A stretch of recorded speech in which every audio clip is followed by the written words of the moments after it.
Things that have been said already before even starting. David asked John if he had a knife on him. It's a normal question. I'm not going to give any attention to people who don't give us money. The reputation of New York as a dangerous city is overstated. I feel no need to carry a knife. A box cutter is what I might have on my I got a shank. Yeah. I really wanted to take a label off a bottle. Yeah, people should understand that the knife was to cut a label off of a green bottle. Try to solve that mystery, what this used to be, this green bottle. It could be myriad companies. That's exactly the point. I think it's steroids. David also previously proclaimed that he is super hot. Super hot. Temperature speaking. Very. You guys have an interesting studio. I mean, I don't use it every day, clearly, because it's not available, but the temperature is strange. It is strange for cold-blooded individuals. I just always learned. I was from the Letterman School of Studios. Meaning? I want everyone wearing coats who's in the audience because I get hot. I'm a schwitzer. I always have been. It's what keeps me thin and six-packy. I regret starting. Me like too. This. David's knife, his desire for one, brings us to a topic that I need to, and look at this segue. I really need to dissect with you guys. Because women's sports has been talked about, debated about, John, as something that, of course, is everything. It is culture war, it is race, it is gender, it is sociology, and I love it on one level, I'm exhausted by it on another. But this is a show about sports business. It is a show that is, again, OnlyFans for issues of wealth. And I want to discuss this from the business perspective, which people talk around. But here we have two people, in David Samson and John Skipper. Hello to you both. To actually cut into this. And so I want to start with Caitlin Clark. I want to start with what NBC might have been thinking. Okay? As the rights holder of the Olympics, when they get the news that Caitlin won't be selected to the team, how do you think they get the news? How do you think they respond to the news? Well, I don't think there's any question that if NBC could make the decision, they would put Caitlin Clark on the team. So clearly they're not making the decision because more people would watch those games. Whatever the debates are, whatever the sort of cultural surroundings are here, more people would watch the games if Caitlin Clark was sitting on the bench.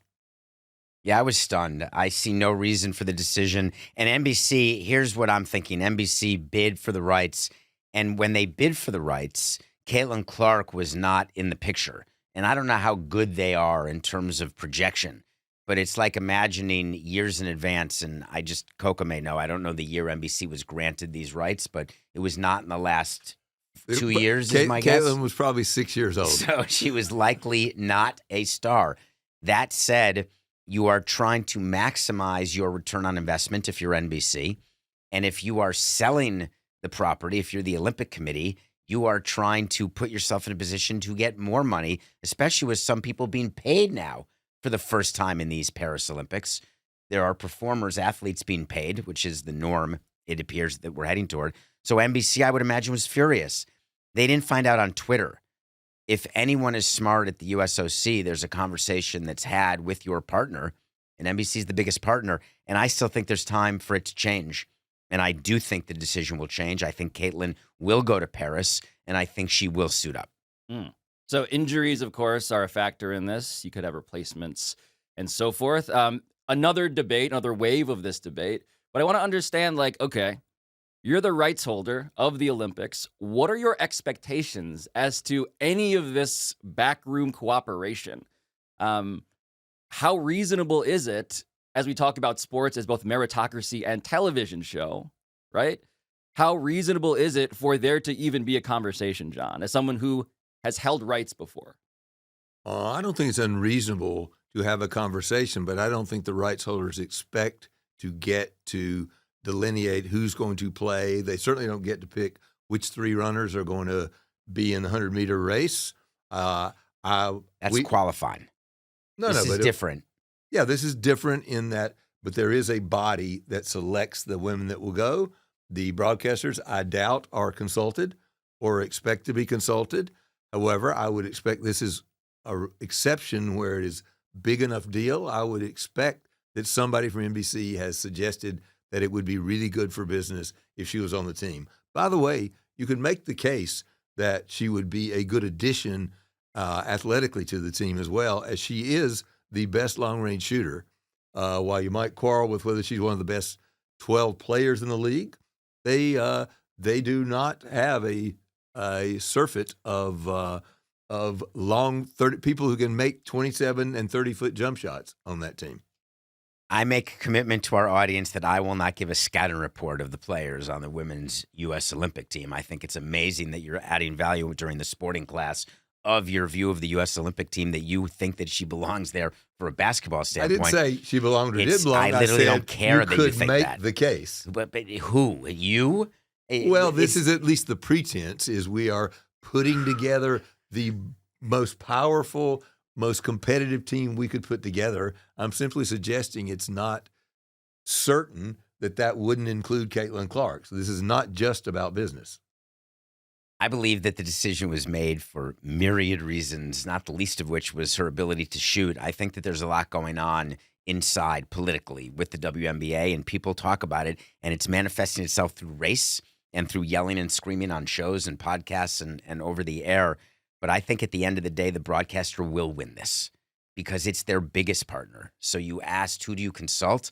You've got to always speak to your biggest partner. It's more important than speaking to your wife, speaking to your broadcaster. By the way, NBC is not only the biggest, they're the only partner.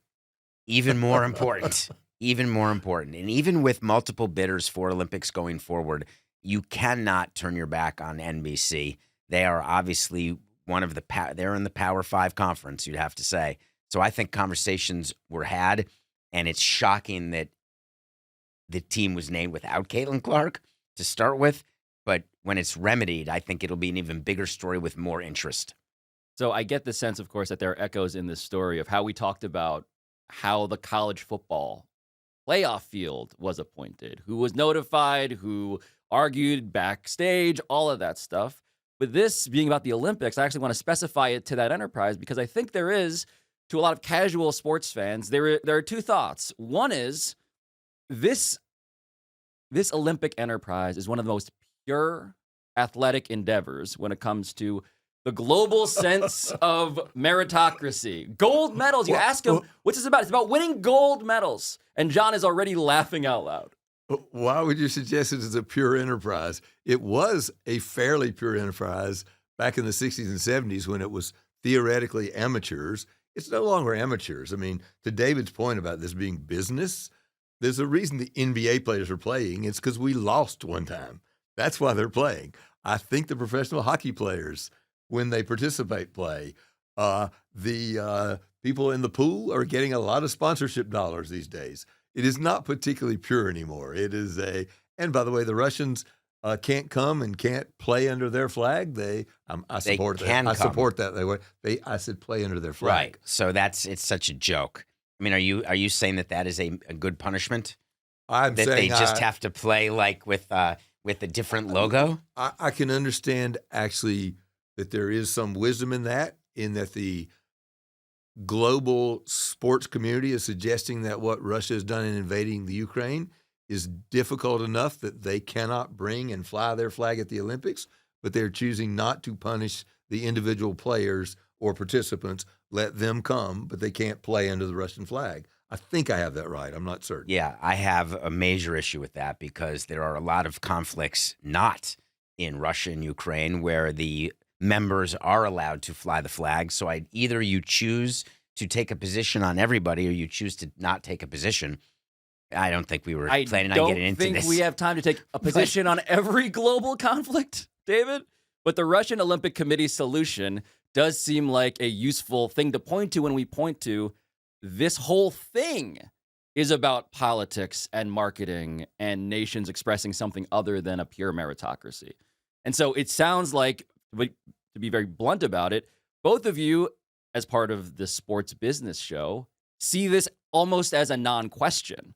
Like, of course you put Caitlin Clark on the team if you guys are running Team USA for the reasons that you've both established. Especially when it's a team sport like this. I'm certainly never suggesting that you take the 5th place finisher from a 100-meter qualifying race and say, oh, you're more popular, you're on the team.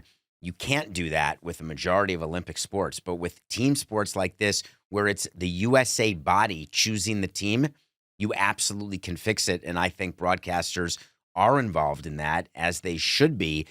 With the other sports, the broadcasters are behind those who generally are going to qualify because it's done on merit, not politically. But what if I were to argue that we need to have more merit in this? Like, what if people are out there saying, but you guys are just adding to the idea of less meritocracy and more television show? Isn't that a problem? Why are we advocating for more dilution of the pure Olympic ideal? Well, once again, I would quarrel with the pure Olympic ideal. The U.S. Olympic Committee, or the basketball committee, knows that the United States, absent some astonishing upset, is going to win the game. And there can be sort of a mixture of, we're going to take the best players, but there are best players, or there are players we won't. For instance, older players who kind of deserve to get a chance to go back and win a medal. There's nothing wrong with that. You're still Diana Taurasi in this case. Yeah, specifically. look. I want to see Diana Taurasi win her 6th gold medal. And would you have put her on the team as the GM? Since you're saying that Caitlin was one of the top 12, is Diana? No, I'm suggesting that there is some freedom in selecting 12 players. I agree with that. By the way, that's happened a lot. When Dean Smith coached the Olympic team, he brought 4 of his own players. Were they 4 of the 12 best amateur at the time players in the United States? They were not. Christian Laettner, I believe, was on the Dream Team. Yep. Was he one of the 12 best basketball players in the world at that time? But that was a deal, though. He was not. That was a deal. They had to have a college player on the Dream Team. That's how they got the NBA to participate, is there would still be a college player. Well, so they chose Laettner as the college player. My point is still the same, which is I'm not I agree sure with you, John, but yeah. it is a meritocracy. That's where I disagree with you, Pablo. It's still a meritocracy. We're just answering to a different God. I'm answering to the business God, to the dollar God. I'm just waiting to hear you say the phrase. So David is deflecting to Mammon. David literally praying to a golden calf. I am praying to the golden God who understands that Caitlin Clark has a benefit. And it's not easy to carry that torch. She's going through some definite growing pains. It's very difficult to be in her position. The debates are insane in terms of both idiocy and amount of hours covered. But that said, there's still time. And what I've been thinking about a lot recently, not that we're up to this segment, is how they're going to get to naming her. So they started already. She's an alternate. So they've started preparing everyone. All right, we've heard you. And then there'll be some sort of, there's some sort of torn reticulum or some posterior medial thing, and she'll be there suited up. So, John, on this question of growing the game, I think there are quarrels that people have had about even that premise of like, is this really going to grow the game? You referenced the Dream Team in '92, which exported basketball and grew the NBA in ways that are, I think, obviously reflected in the international pool of players now. What do you think is the upside for the WNBA in 2024, sending out a team that has an attraction like that, specifically because she's an attraction? It would be a positive for growing the game. More people would watch. They would find the interest in the game, and it would be positive for growing the game. So they have at least overtly made a decision that that's not the principal purpose of the Olympics. Principal purpose is to put the best 12 players on the court and win a gold medal. I think that's the statement they've made. I think the benefit of sending people to the Olympics is people are watching the Olympics who don't otherwise watch women's basketball. And when you are opening yourself up to something, you have one shot to get loyalty. And the shot comes with name recognition. It comes with something that is very well known. Oh, that's Caitlin Clark, or that's name another player on the team. All right, what team is that? Oh, that's Las Vegas Aces. All right, I'll give that a shot. They happen to be in town. You're trying to get people in the pipeline of fan affinity, and the Olympics has historically been a way for people to sample events and sports that they otherwise would not sample. Right. It occurs to me in this story that every eventuality returns to the idea that it's going to be miserable to talk about this on the internet, where John is largely a conscientious objector, very wisely, Because I think about this, right? Like, okay, let's say she's off the team. Then what happens if the team loses? God forbid, right? What if she's on the team and she doesn't play enough? God forbid. Well, then you get everybody complaining about that. I guess the question I'm asking is, how much does the potential reaction factor in? Because Christine Brennan over at USA Today cited sources that said part of the reason why Caitlin was not originally picked on the team was because, well, what if she were to not play enough and her army of unhinged, Swiftie adjacent supporters online were to crusade and make this miserable for everybody? And they were like, we don't want to deal with the headache, allegedly. So how much does that conversation fit into the picture of growth and attention?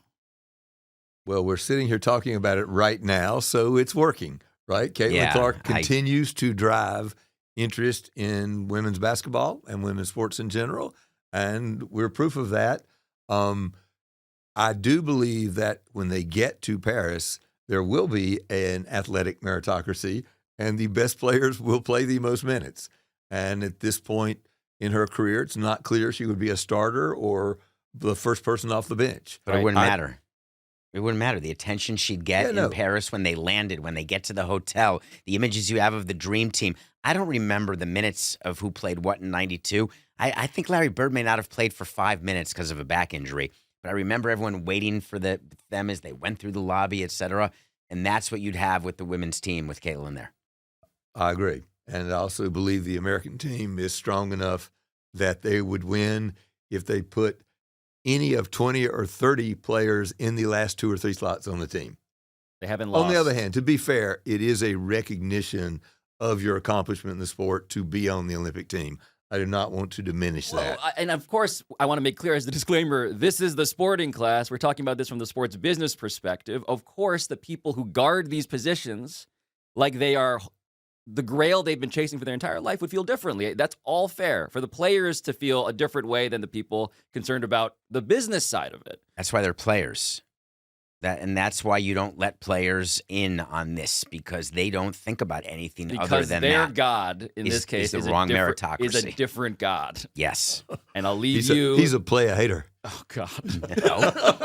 I'm just trying to differentiate between gods. A heretic in another language. But I want to point out there, here to the business point of it, that a month with no Caitlin Clark is what we are set up for if she's not in the Olympics, right? So just to do the math, no regular season games in the WNBA between July 18th and August 14th because of the Olympics. Of course, there's overlap between this sport and the Olympics, which makes all of this even more complicated. But it brings us back to the WNBA as the business, as that enterprise, right? So the media deal with the WNBA, we have covered this at length, but also not enough for my money, as it were.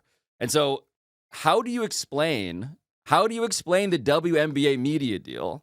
And what is most interesting about it that people may not intuitively understand here?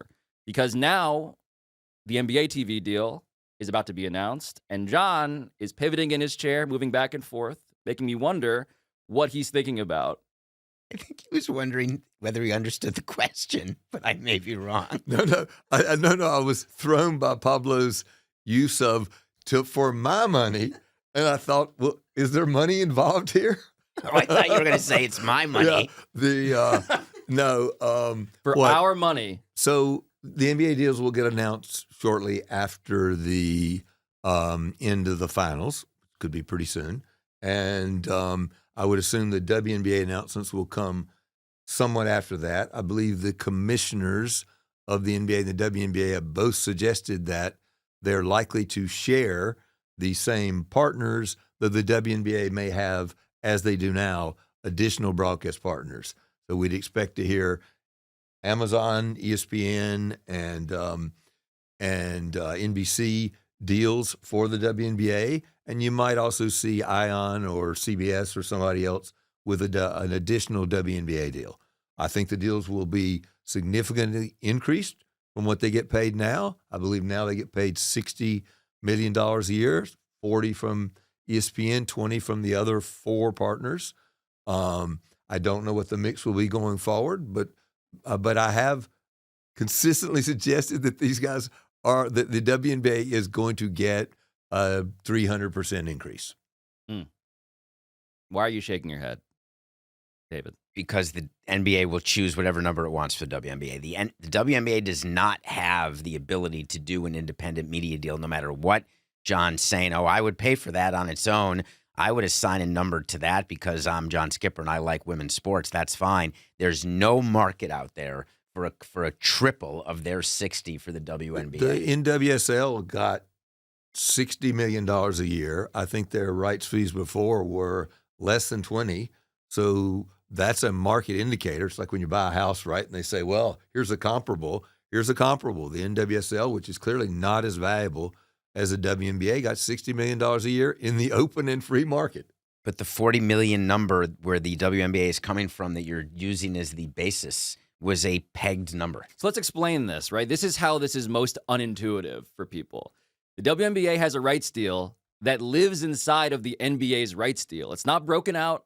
It is underneath the larger headline that you've seen. When the NBA gets triple, it's 2.5 to 7.5 billion, thereabouts.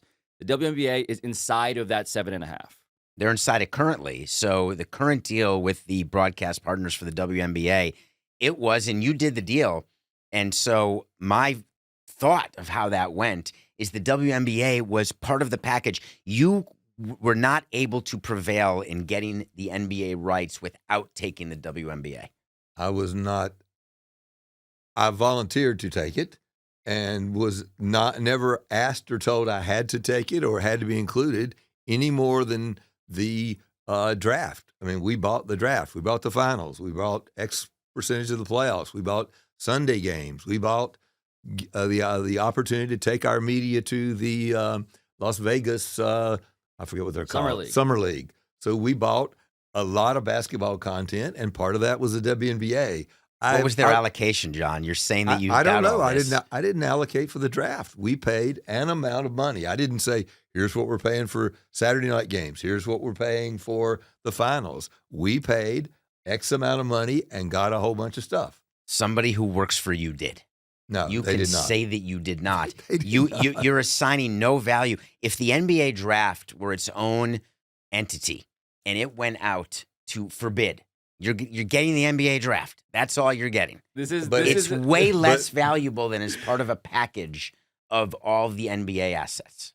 Nobody ever did a valuation of here's what this is worth, here's what that's worth, and how we got. John, look, it's actually simpler than people think. Well, this is David assuming, John, that you have a knife.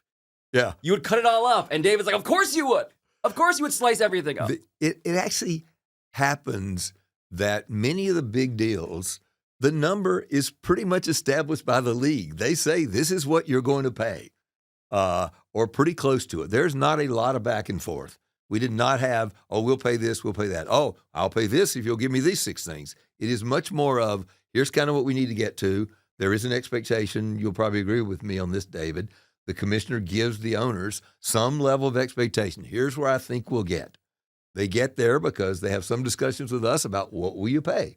But I never was asked, oh, if I take out I never had a discussion where I want to pay a little bit less, so take out the draft. Take out the summer leagues. Take out the other stuff, the highlights we get. It was because you had the A package. The whole discussion they have in the B and C package is what you're not getting, and that's why the number's less. I'm actually not understanding what you're saying because the NBA packages is a perfect example. The B package that we're talking about, right. Turner doesn't get the finals. Right. NBC will not get the finals. That's why they pay less. Yes. So let's just pretend that the numbers come out that NBC pays $1 billion under what Disney pays. Well, and let's just pretend. Okay. Wrong, but we'll pretend. What number would you like to use? NBC versus Disney. At least what's been reported, and I suspect it proportionally is right, is ESPN's going to pay about 2.8 and NBC is going to pay about 2.6. So $200 million. The math is going to be more difficult, but okay. $200 million. What is the difference in assets that Disney's getting as part of the A package versus NBC as the B package? The most important is the finals. And so would you agree that there's a chance that you could value what the NBA finals would be and how companies would bid for their package if they had the finals? You could, but that's not how they bring the rights out. I can guarantee you that the discussion with Bob Iger and Adam Silver was, we're not giving up we want the NBA Finals. I doubt there was ever anything that said, well, now the NBA Finals is currently worth this, and you're going to have to pay 4 times what you're paying for the NBA Finals. It's a number. It's a big number. There may be, now that I'm gone, there may be more mathematical calculations done than we did, but we never took the constituent parts. What we did do, we would look at what advertising dollars we thought we would drive from that, but it was never enough to cover the package, right? Most of the money is covered by the distribution fee from the cable satellite telephone operators, but we didn't, again, tell me we did, but we did never. I never looked at anything that said, what I did do is say, oh, you want me to pay that kind of increase? Then I get the Summer League. Then I get more highlights. Then I get to make documentaries and get the licensing fees. Sounds exactly what I was saying. But again, what you do, you mostly decide on a number or kind of the number, and then you figure out what you're going to try to get. I'll tell you what the leagues do then, John, though, is the leagues try to figure out how to maximize what their assets are. Of course. And they go to different partners with different assets, and they try to get people to bid on those assets. So we're going to come up with another round of playoffs, wild card playoffs. Let's go out to market, and we're not just going to give it to an existing partner. Let's see who will pay what just for that.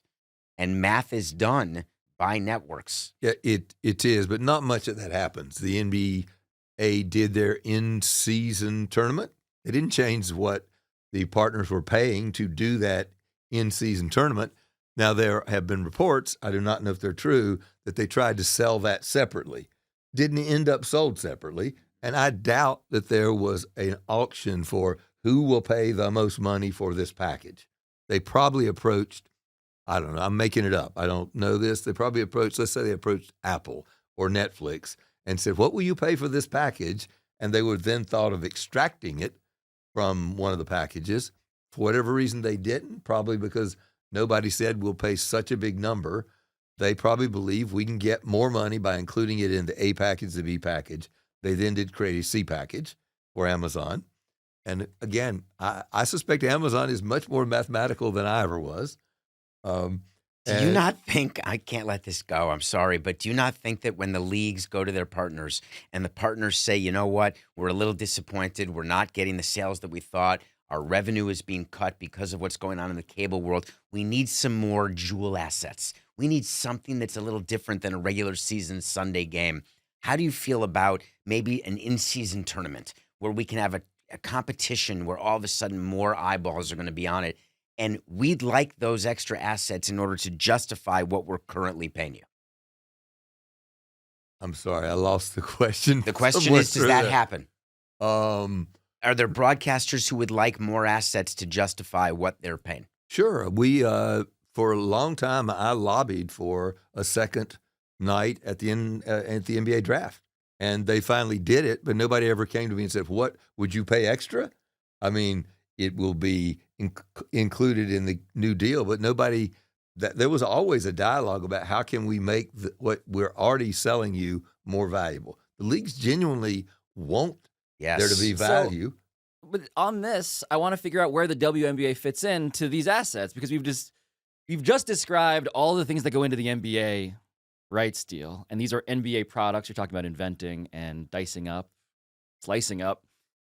The WNBA is what inside of this? And I guess the question really is, who is it good for it to be vaguely hidden inside of this deal? Who benefits the most?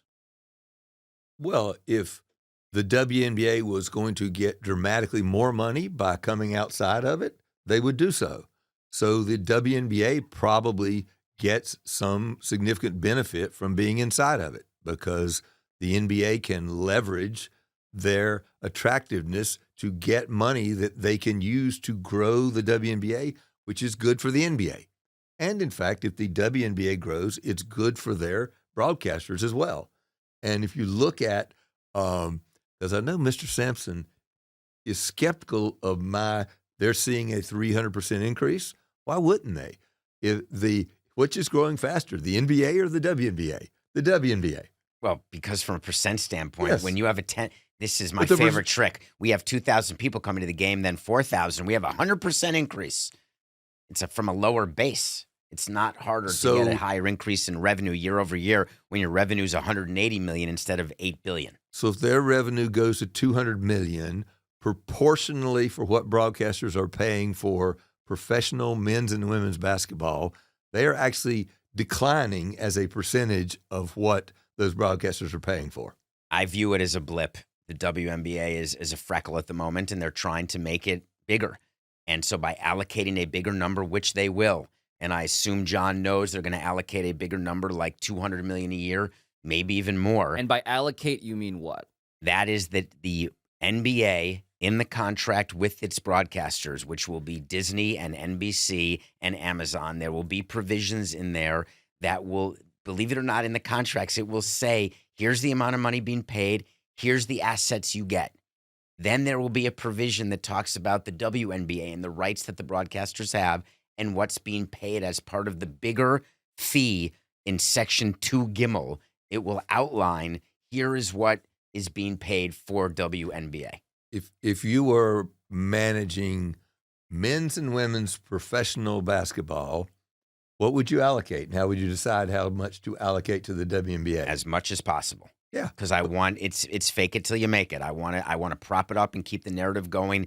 Look at how great everything is. And that's great. I'm happy to have that happen, but I want there to be no illusion that the WNBA on its own would not find a partner in a void to do $300 million. They just don't have You just gave them an extra $100 million. 200 million. That's true. 200 million. So I even. see You agree. even more than me support the WNBA. Look, just think of it in these terms. If you're trying to grow the sport of basketball and you have an extra $100 million for the WNBA, as opposed to giving what, another $3 million per team to the NBA, it is actually, this is a business show about the business of sports, it is money better spent.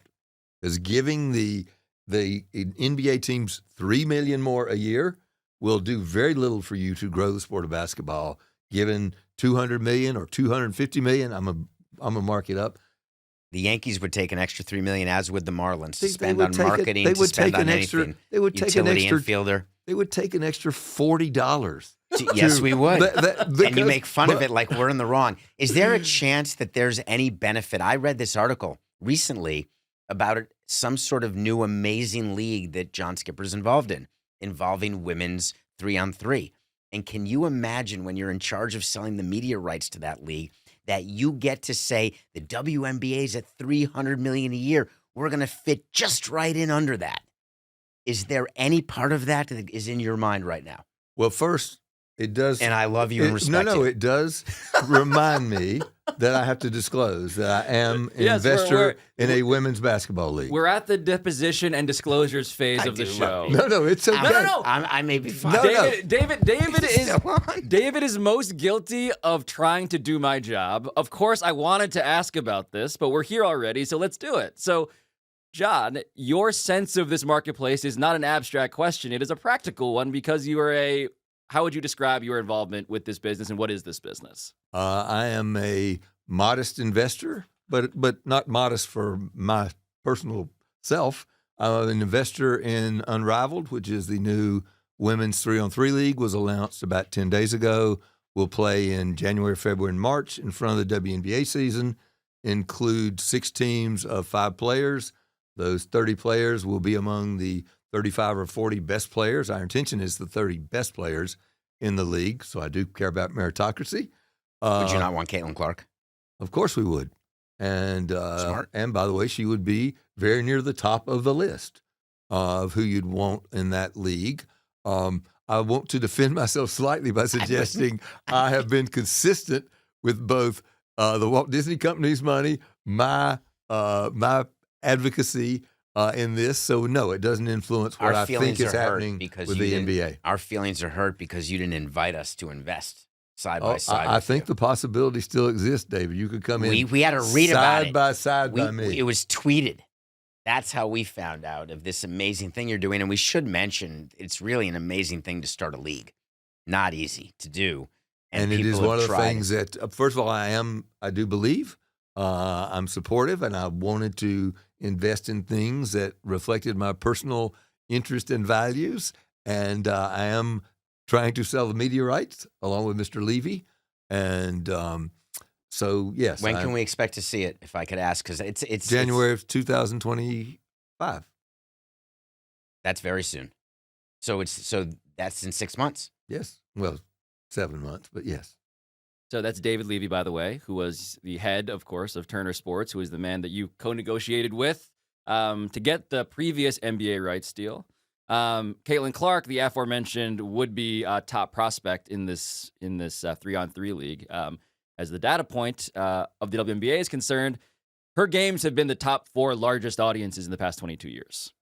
And so when it comes to the WNBA and how they're going to claim that money and that increase, that spike, right? Can you imagine what a league partner is doing behind the scenes to maybe just, get some more fever games? How does this work? Given that you just talked about ESPN wanting to pay more for the NBA Finals, here's the NBA Finals relative to women's sports when it comes to ratings, these Indiana Fever games.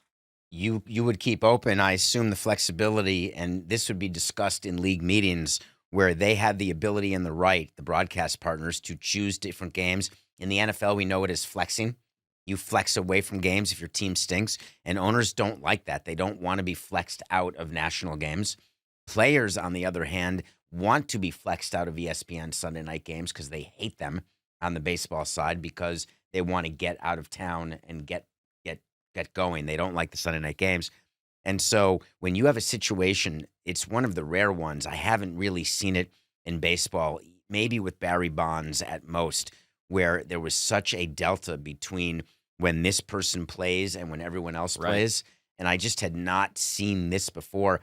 But it also goes to show you where you're starting from with the WNBA, that the difference, there's no NBA player, I can't think of one, who would make that sort of difference on a game-by-game basis. Not the same proportion, right? When Michael Jordan played, the ratings went up. Yes. Right? And by the way, when McGuire and Sosa were chasing the home run records, the ratings went up. But it was, from a 2.3 to a 2.6. It wasn't from 7,000 to 17,000, which is what it was this past weekend.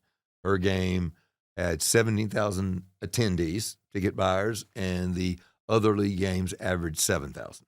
Big delta. That's a big delta in ticket revenue. Yes. But on the broadcast side, it's also, I don't know what that is, but pay it's at for least that. double. If you could get off fever games, if you could get Caitlin Clark, it's why ESPN has Yankees Red Sox every Sunday night, because that's the markets they want. It's why they'd want the Yankees and Dodgers in the World Series. That's what. It's not the markets they want. It's the teams they want. They do happen to reside in good television markets, but the Yankees, Red Sox just rated higher than anything else by a not insubstantial number. So if I were to tell you, according to this Washington Post story that came out recently about the WNBA and its business, that it's still losing money, that this year, in fact, according to their reporting, the WNBA and its teams are still expected to lose around $50 million. That's according to 2 sources that they spoke to, anonymous sources. Is that surprising? And what does that suggest about how simultaneously it could be this thing worthy of investment and growth and all good news, and also that running a deficit? I think we're too experienced on this show to just take that number and say they're losing $50 million. I don't know that the NBA or the investors in the WNBA are cutting a check for an actual $50 million cash loss. So I would not ever comment on what they're doing in terms of, I can make a team look like it's losing $50 million tomorrow, and I can make a team look like it's breaking even. It depends on all sorts of accounting principles, all of which are legal. But I think how sharp your knife is. Yes. How principled it is, I don't know. It's completely within the definition of general accounting principles. What a romantic answer to that question. I think Donald Trump has often been within That's not right. That's not right. Now, that's the payback for the earlier Put the blades away. Put the blades away. Sheesh. We're going in the alley with our switch. With our switchblades. A foot taller than I am. I'm sorry. About wingspan. But speaking... What's your wingspan? never measured it. But speaking of reach, You party better than I do. I never measure you anything. guys are trampling my awesome segues. Speaking of reach, when the WNBA is figuring out, okay, like what are we losing as a matter of this number?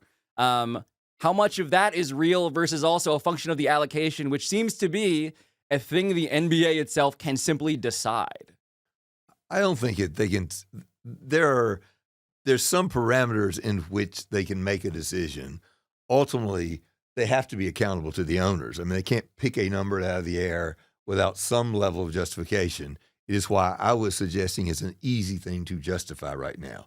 And if you were investing in by the way, most things you invest in lose money to start with. So the fact that it's losing money, all that matters is what can it be eventually. And I think it can be significant eventually. And if I was looking at $7.5 billion every year that I had to spend, I think spending on a league that is losing some amount of money, like David, I would doubt that that's an exact figure, is a good investment. Adam Silver commented on this. So it's not a new business. Adam Silver specifically stated it before the NBA Finals began when asked about Caitlin Clark, et cetera, and he gave a brilliant answer. The best commissioner in terms of PR, in terms of meeting the media of any of them. He said the WNBA is losing money for way longer than what we thought when we started this league.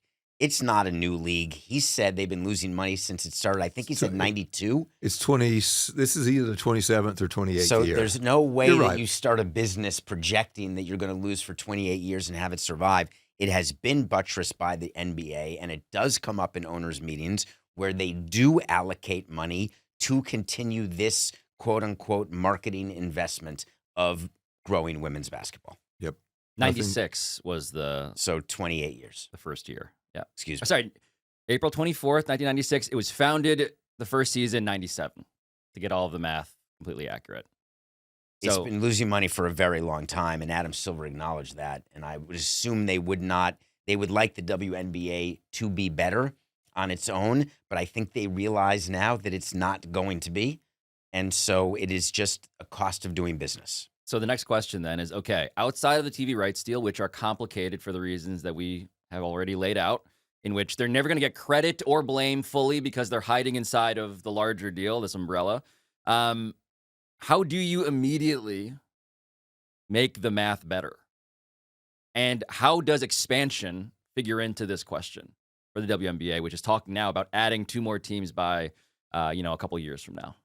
If you can get gate revenue that is greater than the increase in working, I was going to say working capital, but that is the wrong word, in people cost. So you're going to have 20, how many people on a team? Is it 15 players per WNBA team? Whatever the number is, you're adding that number of jobs, and you have to have enough revenue to cover what their payroll is going to be. And you have 2 expansion fees because you will get outside investment for those teams. And you add that all up and you decide for yourself whether we're best served having developmental elite teams in more cities. And that's 144 players across 12 teams. So that would be 12 per team. Correct. So that's adding 24 jobs. Yes. Well, Which they need to do, by the way. They have already an issue that they're drafting X number of players into the league that they don't really have room for. International players are getting better and coming to the United States. So they need that. Plus, they just need national coverage, right? You can't have a league that doesn't have enough teams in the South and the West and the Northeast, and they don't right now. Last year, they added a Bay team and a San Diego team. So they got a pretty good contingent on the West Coast.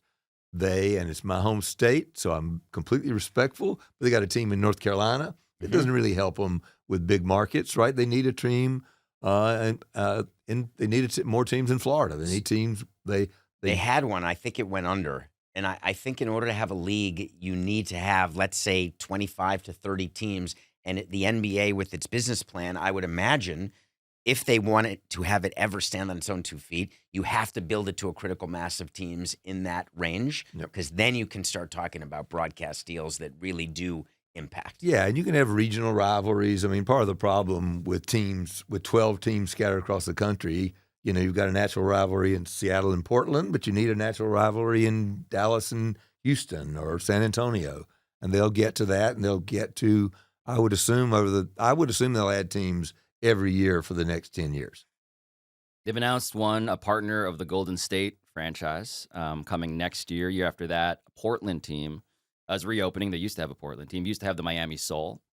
The Portland Fire, previous, no longer with us, these franchises. But we're getting to the end here, and we have a lot left over.